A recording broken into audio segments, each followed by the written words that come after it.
मैं तो एक ही बात कहूंगा। हाँ बोल दीजिए। भाजपा की ऐसा सरकार है, इतनी रणनीति जो चली रही है, और अगर उसमें इतना दम होता तो इतनी सवाल उठे लोकसभा में भी, संसद में भी, कि भाई बैलेट पेपर से चुनाव करा दिया जाए। वो बैलेट पेपर नहीं हमारे चुनाव का जब लोकसभा की आपका परिणाम आपके हिसाब से आता है तो आप तो ईवीएम पे सवाल नहीं करते। आपके राष्ट्रीय अध्यक्ष कह रहे हैं कि सफेद कफन लेकर जाने। मैं बता रहा हूँ चुनाव की सरगर्मी दिल्ली से लेकर मिल्कीपुर तक का जो परिणाम है वो आ चुका है, और हमारे साथ समाजवादी सिपाही हैं और प्रवक्ता भी हैं, और सीधे तौर पे जानेंगे कि इतनी जो बुरी हाल हुई है दिल्ली में और मिल्कीपुर में, जिला सचिव भी हैं, तो मिल्कीपुर और जो दिल्ली में जो जिस तरीके से जो परिणाम आया है उसको लेकर हम बात करेंगे। ये बताइए मिल्कीपुर का जो परिणाम आया है उसको लेकर क्या कहेंगे आप?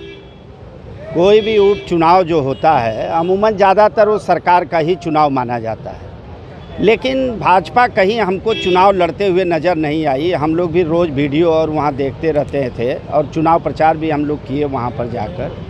वहाँ पर जो प्रशासन है, जो सरकारी नौकरी वाले हैं, ये लोग चुनाव लड़ रहे थे। वहाँ मंत्री विधायक सबको धमकिया रहे थे और डरा धमका रहे थे कि विपक्ष का वोट न पड़ने पाए, और बूथों पर कई जगह लोगों ने फाल्स वोटिंग भी किया है।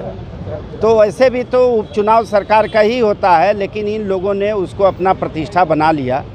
लेकिन एक बात बताइए, आप ये एक बात कह रहे हैं कि सरकार की चुनाव, जब सरकार का जब चुनाव ही है, जब मान नहीं चुके हैं, तो फिर प्रत्याशी उतारने की क्या जरूरत थी?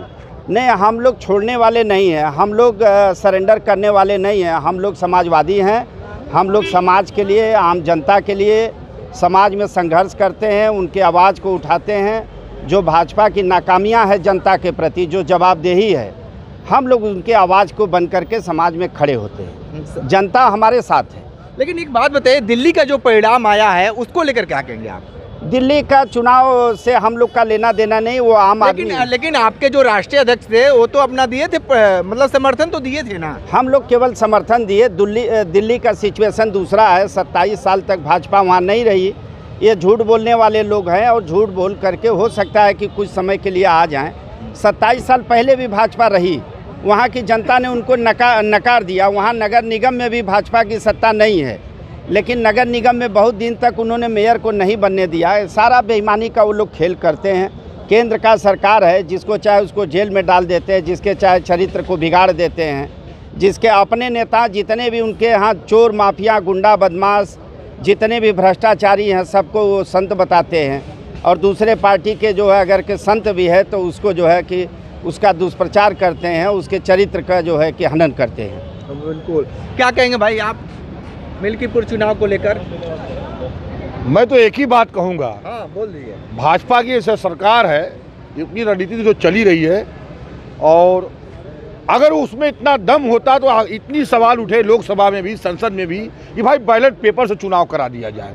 वो बैलेट पेपर नहीं हमारे चुनाव का जब लोकसभा की आपका परिणाम आपके हिसाब से आता है तो आप तो ईवीएम पे सवाल नहीं करते। आपके राष्ट्रीय अध्यक्ष कह रहे हैं कि सफेद कफन लेकर जाने। मैं बता रहा हूँ। अभी आपने कहा कि कहीं हम लोग जीत जाते हैं तो ईवीएम का प्रचार नहीं करता। मैं बताऊँ, जिस प्रकार की 100 लोगों हैं तो कुछ सीटें झोली में डाल दी जाती हैं। भाजपा सरकार भी कहीं कहीं की सीटें छोड़ देती है, ताकि लोगों को ये लगे कि ईवीएम भी सही है।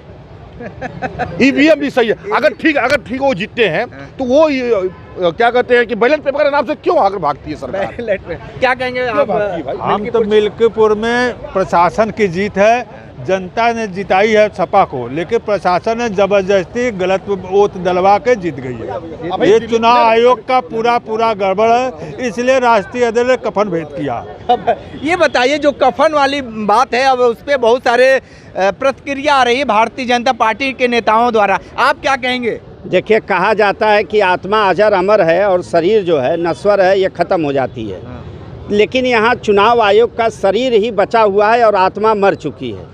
500 कंप्लेन हमारी पार्टी के राष्ट्रीय अध्यक्ष जी ने किया, एक पर भी तो भाजपा उनको चुनाव आयोग को उसमें अपने संज्ञान में लेना चाहिए, उसका जवाब देना चाहिए, जांच कराना चाहिए। ये अगर के आप बोल नहीं रहे हैं, शरीर आपकी खड़ी है, तो मान लिया जाएगा कि आत्मा आपके शरीर से बाहर निकल कर चली गई है।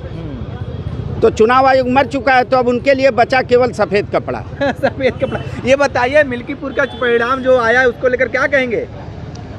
मिल्कीपुर हो दिल्ली हो, ये भारतीय जनता पार्टी ये हमेशा हुकूमत की चाहती है, हुकूमत की सरकार बनाने। अब यहाँ ये पर बताइए, जब आप लोग हारते हैं तो घड़ियाली आंसू क्यों बहाते हैं? ईवीएम पे ठिकला फोड़ते हैं आप लोग? नहीं, ईवीएम पर तो हमने खुद जेल 3 महीना काटे हैं, 4 महीना काटे हैं जेल पर इसी ईवीएम में। सच्चाई कहने में क्या है, सच्चाई इस तरह नहीं होता। ईवीएम की बात नहीं है, ये भारतीय जनता पार्टी जो वोट देने वाले को उसको रोका जाता है। हाँ, सारा शासन प्रशासन सत्ता ये तो निर्वाचन आयोग एकदम कान में कान लेकर के बैठे हुए हैं। मालूम उनसे कोई निर्वाचन का कोई अधिकारी नहीं रहा। जहाँ गलत हम करते हैं तो हमको सज़ा होना चाहिए, तुरंत एक्शन लेना चाहिए। ये तो भारतीय जनता पार्टी अपने ही के लिए अगर सही कहें तो उसको गलत ठहराती है।